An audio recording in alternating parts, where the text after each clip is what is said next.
ناراضی بوونا مامۆستایان دەست پێ کرد. یەک جی ئاریشێن ئیر و کەفتیە درەیە حکوومەتە هەرێما کوردستانێدا کێشە موچە و پاشکەفتێن مامۆستایانە چونکە توێژە هەرە کاریگەرە جیواکیدا. ئیرۆ ڕوژە یەکشەمبی ڕێکەفتی 25 2016 سەرتاسەری هەرێما کوردستانی ناڕازیبوونا مامۆستایان دەست پێ کرد و تاکو 27 vê mehê derfetdaya hikûmetê ku bersiva daxwazîman bêtedan eger nedê boykota dewamê kel û dergehên xwendingehan nahên vekirin û prosêsa xwendinê dê rawestîn. El parêzgeha duhok jî li ber derê êgetiya mamosteyan narazîbûna mamosteyan dest pê kir. Mamosteyan xwastin hikûmet carekê bû kêşa moçeya bibînin. اما بریکه وقتی ما مستعد پارێزگاه دو که ما خرابون کل برانبر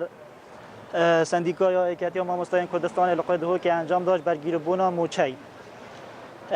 ما مرنج به خرابونه هندک داخوازیت هنگ موچی ما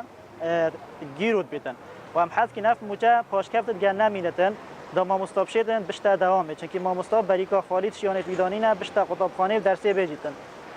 خرابونه ما بریکه جبر هندی وکم دجی به ربع موچینه اب ربع موچه چه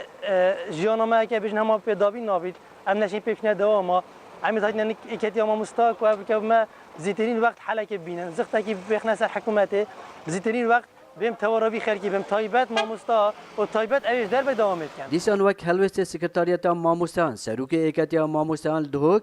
ئەو خاڵ ئانین زمان یەن داینە حکوومەتێ ji بوو vê narazîbûnê. بیستوی که لیازای هشت کمبینا مکتبات تنفیزی ما چند خاله که گرین که داغون حکومت ایک شوا کو راز ذکر ناموچه ما مصابت کردن برای باشی بچید یا دوی او کار ما مصا اوتی تبرین ناو ما مصا البنک که بیت دانان یا سیه ما مصا موچه خود 30 روزه دا ورگیرید. سلام بالای دنگ امریکا دهۆک.